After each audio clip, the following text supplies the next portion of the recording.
저 오늘 임재를 갈망하라라는 제목으로 함께 말씀 나누도록 하겠습니다. 여러분도 그러시겠지만 저는 청년 때 가장 심하게 신앙생활하면서 느끼고 고민했던 게 저희가 읽었던 것처럼 이 성경책이 굉장히 시대착오적이라는 생각을 좀 많이 해봤어요. 그러니까 현재와 상관없는 내용들이 굉장히 많이 적혀 있고, 그리고 사실 지금 살아가는 우리 현재의 경험하는 만지는 물건들이나 문화들, 이런 거에 대해서 구체적으로 답이 안 써 있어서 참 성경이라는 게 의미가 있나, 이런 생각을 굉장히 많이 하면서 지났던 것 같습니다. 그런데 생각해 보면 성경에서 하지 말란 거 안 하고 성경에 나와 있는 것만 하면, 또는 말씀에 언급 안 된 거는 하지 않으면 세상에서 내가 살아갈 수 있을까라는 고민을 청년 때 굉장히 많이 했습니다. 여러분, 특별히 청년들은 어떻죠? 이 빠르고 넓어지는 세상에 가장 흐름에 올라타 있는 분이 여러분들이고, 또 변화된 세상에 가장 빨리 적응해야 여러분이 살아남을 수 있어야 하는 그런 시기입니다. 거기서 성경만 행하면서 살아간다는 거는 세상과 상관없는 수도승 같은 사람이 돼버리는 일이고, 또 어쩌면 성경책이 나를 세상에서 굉장히 협소하고 축소된 존재로 만드는 것처럼 느껴져서 한마디로 답답하다는 이야기입니다. 근데 여기에 대해서 우리 보편적으로 신실한 여러분들 같은 청년들은 어떻게 하냐면, 새로운 문화가 다가왔을 때에 소극적으로 굉장히 조심하시죠. 그래서 검증되지 않은, 목사님에게 검증받지 않은 문화들을 안 하는 방식으로 우리가 거룩을 많이 지켜왔습니다. 오늘 고린도 이제 교회의 내용인데, 고린도서는 여러분들과 반대로 행동했어요. 뭐냐면, 예수를 믿는다는 이름 안에서 구원을 받았으니까 새롭게 떠오르는 시대의 문제들에 대해서는 굉장히 자유롭게 살았습니다. 왜냐하면 구원은 해결됐으니까 이제 새로운 문제에 대해서는 성경도 말 안 하겠다, 마음껏 즐기면서 살아갔던 게 바로 오늘 고린도 교회의 모습입니다. 특별히 오늘 본문은 어떤 문제와 관련되어 있는 거였냐면, 우상 숭배와 이제 우상 숭배했던 재물을 먹는 거에 대한 이슈였어요. 알다시피 고린도 교회는 굉장히 우상과 모든 것이 밀접한 문화였습니다.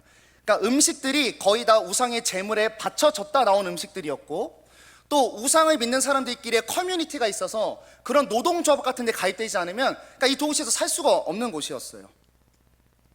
그러면 여러분, 우상 숭배하는 하거나 재물을 먹어도 될까요? 네, 사실 먹어도 되죠.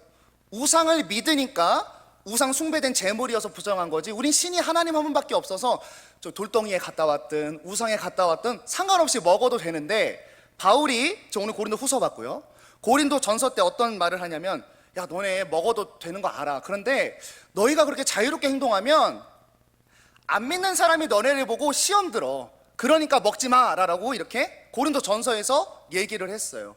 그랬더니 이 사람들이 어떻게 반응했냐면, 어떻게 저런 말을 할 수가 있냐, 성경책에 써있지도 않은 내용을 가지고. 그래서 바울을 굉장히 불신하고 비방하고, 저게 사도가 맞아? 사도라는 사람이 저렇게 가난하고 못나게 살아? 쟤는 거짓 사도다라는 공격을 엄청 많이 받았어요, 고린도 전서를 쓰고. 그 다음에 오늘 이제 읽은 말씀은 그에 대한 바울의 마음을 다시 한번 고린도 사람들에게 전하는 내용입니다. 오늘 말씀 통해서 사실 우리가 성경과 다른 시대를 살죠. 그렇죠? 2000년도 넘었고요. 이런 2000년도 훨씬 넘어버린 상황에서 우리가 살아가는데, 어떻게 이 성경책과 말씀과 신앙생활 해야 되는지 한번 바울의 이야기를 한번 따라가 보도록 하겠습니다. 먼저 말씀을 좀 볼게요. 11절 보시면 바울이 이렇게 얘기합니다. 우리가 너희를 향하여 입이 열리고 마음이 넓어졌다, 이렇게 나와 있는데, 입이 열렸다, 이쪽 관용적 표현인데요, 입이 열렸다는 건 내가 상대방한테 얘기할 때 어떤 사심이나 의도가 없이 순수하게 얘기했다는 얘기예요. 그리고 마음이 넓어졌다는 건 뭐냐면, 너희의 문화와 상황을 내가 다 알고 있어. 그러니까 내가 우상 숭배 먹지 말라고 했던 거는 뭐냐면, 내가 너희의 상황을 다 알아. 우상 없이 살 수 없다는 거. 그리고 나는 어떤 너희를 정죄하려는 의도도 없었어. 나는 오로지 순수하게 말씀에 따라 이야기한 거야 라고 말한 게 11절이에요. 그러면서 12절 이렇게 얘기하죠. 너희가 우리 안에서 좁아진 게 아니라 오직 너희 심정에서 좁아진 것이다. 내가 너네 상황도 모르면서 좁은 잣대로 판단해가지고 너희를 세상에서부터 고립시키려고 한 게 아니라, 오히려 너의 마음이 좁아져서 하던 신앙에만 딱 머물러져서 새로운 말씀을 너네가 받아들이지 못하고 있는 거야 라고 바울이 이야기하고 있어요. 그리고 13절 끝으로 이런 얘기를 하죠. 내가 지금 이렇게 하는 이 모든 말은 너희를 정죄하고 싶어서가 아니라 아버지의 마음으로, 너희를 사랑하는 마음으로 한 공동체가 되기 위해서 타일르고 있는 거야. 그러니까 너네 마음을 조금 넓히고 내 말을 한번 들어보지 않을래? 라고 지금 바울이 이야기하고 있습니다. 그러니까 고린도 교회는 이런 거예요. 과거의 말씀이 나의 현재를 조명할 때, 조명했는데 내가 해오던 신앙의 모양을 끊어야 되고 자유롭게 하던 걸 그만해야 되는 말씀이 들어오니까 거절하고 되려 비판해버린 게 바로 고린도 교회입니다. 왜냐하면 아까 얘기했지만 성경에 직접적인 언급이 없죠. 우리 현실 세계에 대한. 그리고 내가 하던 신앙의 모양을 틀렸다고 내가 인정해야 되고 내가 누리던 걸 포기해야 하니까 얼마나 힘들겠어요. 그러니까 소위 말하면 마약이나 담배나 유튜브나 뭐 아이돌을 사랑하는 것이나 직장을 고르는 기준, 이런 게 성경에 없다는 거예요. 그런데 이런 부분에 대해서는 구원의 문제는 해결됐으니까 나머지는 하나님 내 마음대로 한번 해보겠습니다 라고 하는 거죠. 근데 여러분, 여기에는 어떤 위험한 신앙 고백이 담겨 있냐면요, 먼저는요, 하나님은 이 세상의 모든 문제를 다루실 수 없다라는 고백이 있는 거예요. 그리고 두 번째, 하나님을 이 성경책에 가두어 버리는 겁니다. 우리가 말씀을 이해할 때 두 가지를 꼭 기억해야 되는데요, 첫 번째는 뭐냐면요, 하나님이 말씀을 주실 때 그 시대와 상황과 처지에 맞게 주셨다는 걸 기억해야 돼요.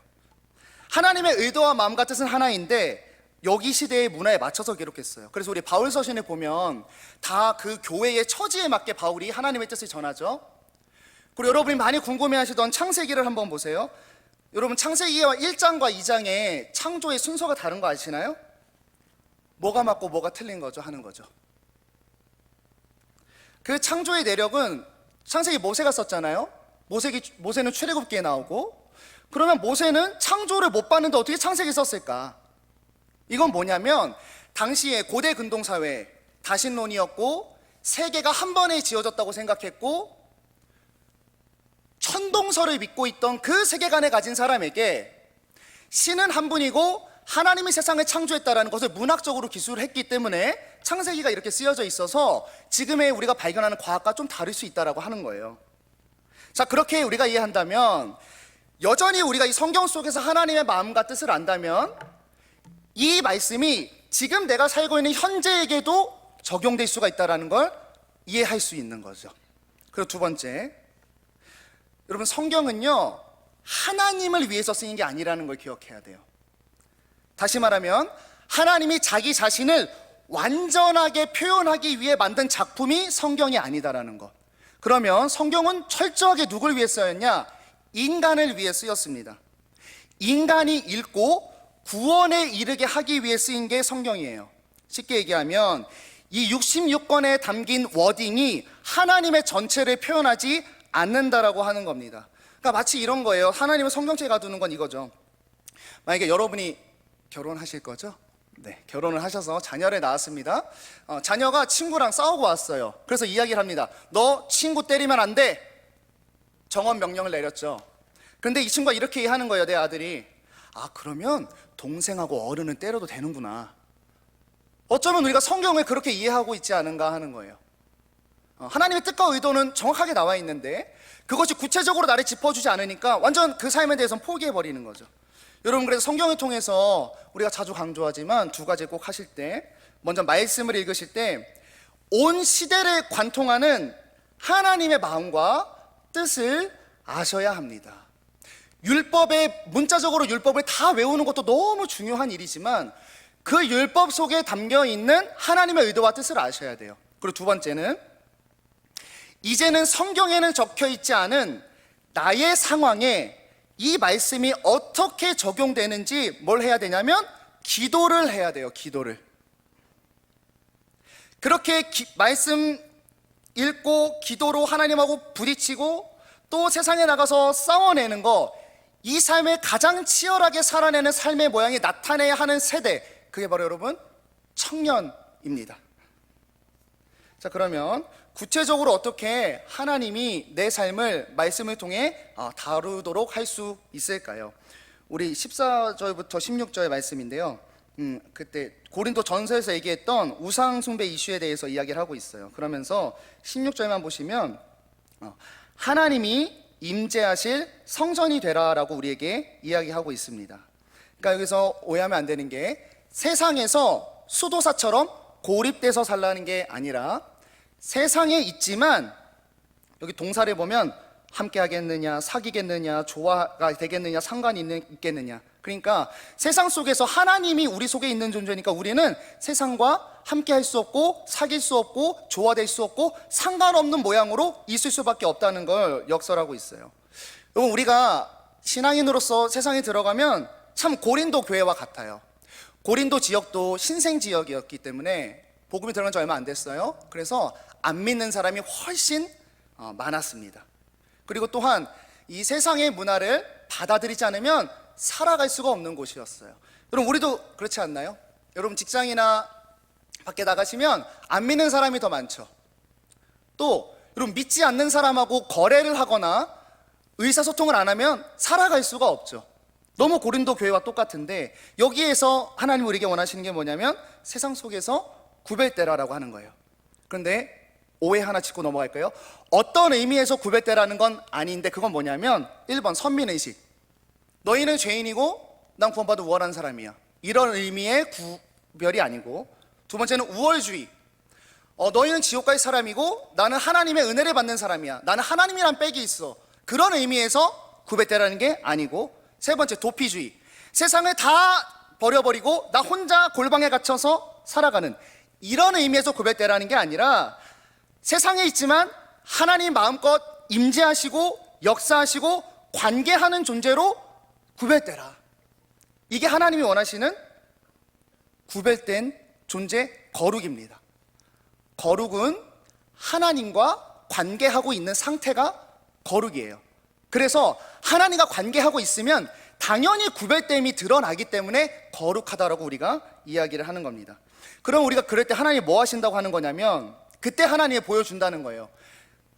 너 안에 내가 마음껏 임재할 수 있으니까 이제 보여줄게. 뭐냐면 하나님이 아버지인 존재가 세상에서 어떻게 다른 기쁨과 어떻게 다른 부요함과 어떻게 다른 유명함과 어떻게 다른 샬롬을 누릴 수 있는지 내가 그때 너에게 확실하게 보여줄게. 왜 가능해요? 하나님이 여기 임재하시니까, 거룩하니까. 그래서 하나님이 우리에게 삶에 보여주실 수가 있는 거예요.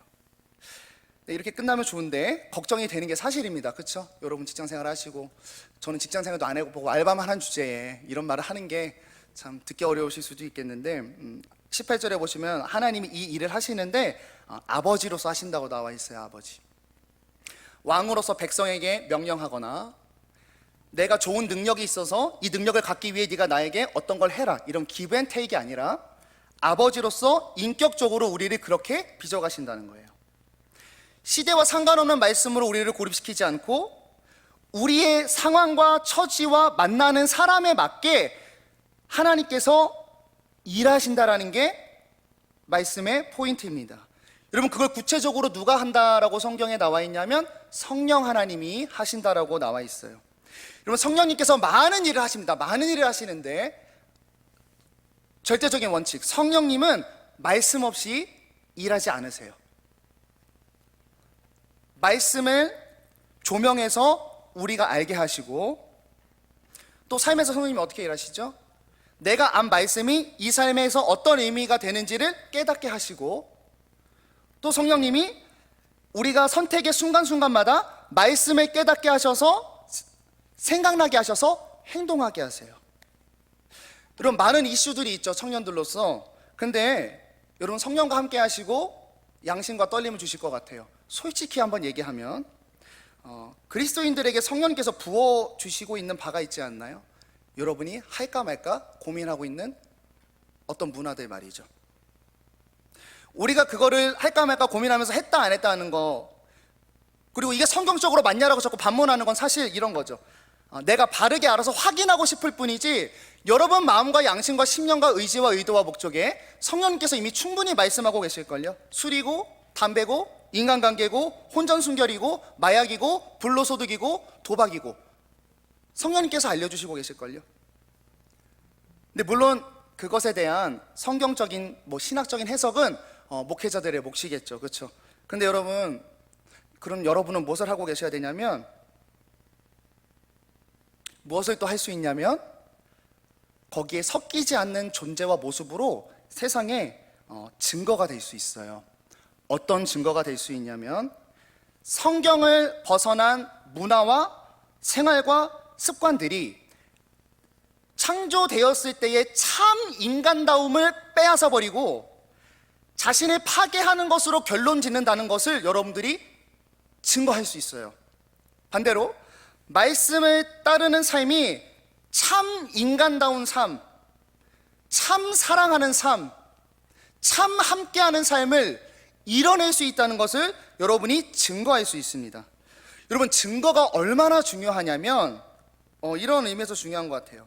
여러분, 어떠한 화려한 논리와 설명도요, 증거가 없으면 힘이 없습니다. 예를 들어 볼게요. 어떤 유명한 과학자가 나와서 이렇게 얘기합니다. 여러분, 하늘에 물이 있어요. 대기의 역학관계에 의해서 비가 내릴 수도 있답니다. 막 과학적으로 설명했어요. 너무 논리적이에요. 막 가슴이 상쾌합니다. 근데 여러분, 비가 안 내려요. 그럼 사람들이 어떻게 반응할까요? 그럴 건 같은데, 그럴지도 모르죠. 딱히 관심은 없죠. 그럼 반대로 해보겠습니다. 증거가 있는데 설명이 없다면 사람들은 어떻게 움직이냐면, 왜 이런 일이 발생했는지 궁금해서 설명을 듣기 위해 와요. 똑같이 비로 예를 들어볼게요. 하루 종일 비가 와요. 데이트하려고 하면 비가 와요. 밥 먹으려고 하면 비가 와요. 그럼 사람들이 이제 뭘 원하는 거예요? 왜 비가 오는 거예요 도대체? 언제 비가 오는 거예요? 과학자를 찾아가겠죠. 여러분, 세상에서 증거가 된다는 건 뭐냐면, 여러분이 증거로 이상하게 세상과 다른 모양으로 서 있으면 사람들이 궁금해한다라고 하는 거예요. 쟤는 왜 저러고 사는 거지? 답답했는데, 쟤 저러고 사는 거 한 5년 동안 친구하면서 지켜보니까 왜 쟤가 더 행복해 보이고, 나는 대학교 나오고 쟤는 안 나왔는데 쟤는 왜 더 일이 잘 풀리고, 왜 이런 일이 발생하지? 니 뭐 하냐? 하고 하나님을 찾으러 온다는 거예요. 여러분, 청년은 세상의 가장 앞선 전초기지에서 하나님의 임재로 구별돼서 하나님으로 오게 하는 가장 큰 능력이 바로 여러분들과 같은 하나님이 마음껏 역사하고 계시는 청년들입니다. 여러분이 이 세대와 이 문화의 최전방에 선 하나님의 증거예요. 오늘 말씀을 마치겠습니다. 여러분, 기억하실 때 이걸 기억합시다. 말씀 때문에 많이 답답하셨죠? 이렇게 생각하세요. 여러분, 말씀은요, 온 세상에 나타난 현상을, 온 세상을 분석하고 설명하려는 목적에서 쓰이지 않았습니다. 그래서 누가 이렇게 물어봅니다. 공룡은 누가 만들었어요? 그럼 여러분은 이렇게 답할 수 있어야 되는 거예요. 공룡은 하나님이 만들었지. 근데 그게 왜 창세기에 나와야 돼? 이게 맞는 말이에요. 이건 마치 내가 일기를 써서 보여줬는데, 야, 왜 네 일기에는 선생님의 사생활이 안 담겨 있어? 너 가짜 아니야? 의도와 목적이 다르다고 하는 거. 그럼 성경의 목적은 뭐냐면, 우리가 하나님이 오실 수 있는, 임재하실 수 있는 성전으로 만들기 위해서 쓰인 게 여러분 성경책이에요. 그래서 이 세대를 살아가는 우리에게, 또 세상에게 하나님이 성전된 우리를 통해서 일하시는 것을 목격하게 하기 위해 쓰인 게 여러분이 가지신 성경입니다. 여러분, 말씀이 답답하고 의미가 없을 때 이걸 또 기억하세요.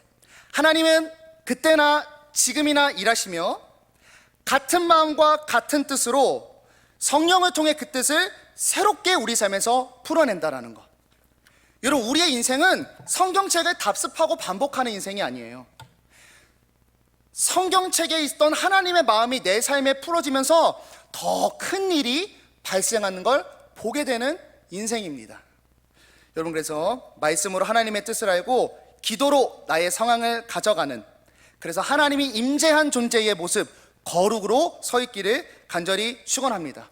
그럴 때 여러분, 우리가 읽고 듣고 보고 경험한 것을 넘어서 정말로 새롭게 듣도 보도 못한 일이 하나님으로 통하여 여러분 삶에 펼쳐지는 것을 목격하게 될 겁니다. 그래서 여러분들이 세상에 그렇게 메시지를 던지고 또 삶으로 하나님을 증거하는, 그렇게 하나님의 나라를 여기서 누리는 영광스러운 청년들 되기를 축원합니다.